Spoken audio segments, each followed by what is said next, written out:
membongkar Ka'bah untuk diri yang beriman Islam.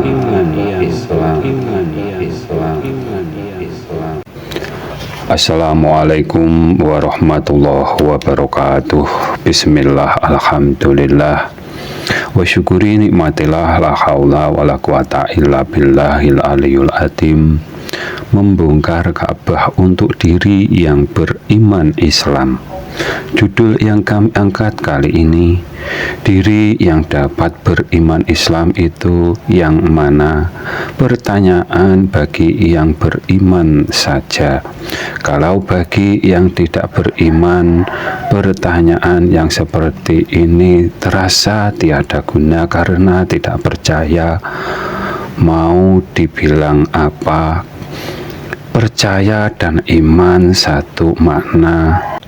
Kepercayaan atau iman itu pemberian dari Tuhan, akan tetapi juga harus diupayakan, dan untuk agar dapat menyatakan wujudnya yang diimani atau yang dipercayai, untuk dapat menyatakan membutuhkan sifat-sifatnya. Ibarat mencari seseorang wajib tahu alamatnya. Setelah tahu alamatnya, mengetahui ciri-cirinya atau yang disebut sifatnya, atau fisik, atau yang disebut zatnya manusia yang dicarinya, atau zatnya orang tersebut cacat apa tidak.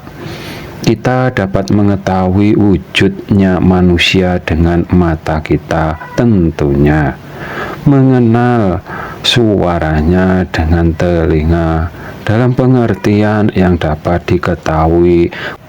Masing-masing bagian diri kita berbeda-beda fungsinya, dalam pengertian yang dapat dipahami dengan panca indera, pikiran, dan hati hanya terbatas ke zatnya makhluk saja, tidak lebih. Yang disebut zat itu bukti yang disebutnya. Misalnya zatnya suara, bunyi dari suara itu yang disebut zatnya suara, dan itu cuma dapat dipahami dengan telinga saja, tidak dapat dipahami atau dimakrifati dengan panca indera yang lainnya. Video yang sebelumnya sering kami sebutkan bahwa iman Islam itu wilayahnya rohani, dan bila iman dipahami dengan hati pikiran akan terjebak kekafiran dirinya sendiri, karena hati pikiran hanya dapat ma'rifat ke zatnya makhluk saja, tidak lebih.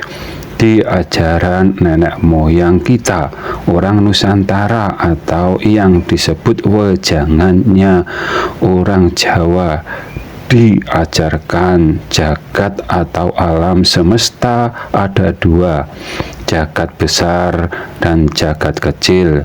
Jagat besar alam semesta beserta semua isinya, dan jagat kecil dirinya manusia. Ada juga yang menyebut kebalikannya, jagat besarnya dipahami dirinya sendiri, jagat kecilnya dipahami alam semesta beserta semua isinya. Dalam kajian para ustadz banyak yang menyebutkan bahwa Baitullah itu berada dalam hatinya manusia. Baitullah yang artinya rumahnya Allah. Bukan berarti Allah membutuhkan rumah atau tempat, itu cuma bahasa kias, karena sifat zatnya maha besar. Semua ciptaannya terlalu kecil bila dibandingkan dengan zatnya Allah Subhanahu wa Ta'ala. Para guru menggambarkan dengan membandingkan antara giwang dengan lautan padang pasir. Ini ajaran dari negeri Arab sana. Kalau yang digambarkan dengan membandingkan lautan dengan hanya sebutir padi taksir bila makhluk dibandingkan dengan zatnya Allah Subhanahu wa Ta'ala, dalam kurung lebih besar zatnya Allah Subhanahu wa Ta'ala. Ini yang diajarkan nenek moyang kita orang Nusantara. Zatnya Allah Subhanahu wa Ta'ala tan keno kinoyo opo, dalam kurung tidak dapat disamakan dengan apapun atau dengan makhluknya. Membongkar Ka'bah yang ada pada diri dalam pengertian untuk agar mengenal Tuhannya diwajibkan mengenal diri secara rinci dan memahami bagian diri apa saja yang dapat dimakrifati setiap bagian diri dan mengetahui asal usulnya dari yang langsung dari Allah Subhanahu wa Ta'ala dan yang dari hukum sebab dan akibat dari makhluk yang mana, dan yang langsung dari Allah Subhanahu wa Ta'ala yang mana secara logikanya yang berasal dari hukum sebab dan akibat dari makhluk yang dapat dimarifati juga sebatas makhluk saja, tidak lebih, dan yang dapat makrifat ke zatnya Allah Subhanahu wa Ta'ala juga yang langsung diciptakan Allah Subhanahu wa Ta'ala, dan itu juga wajib diilmuinya dengan bersanad ke nabinya. Yang tanpa sanad berarti berguru ke iblis yang bersifat menyesatkan anak cucu Adam.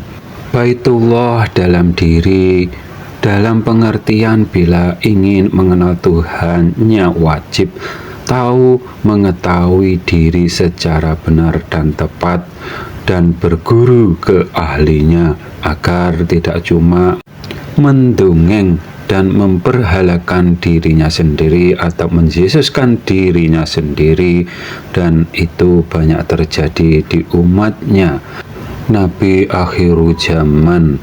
Apabila ada kata yang salah kami mohon maaf, semoga bermanfaat dunia akhirat.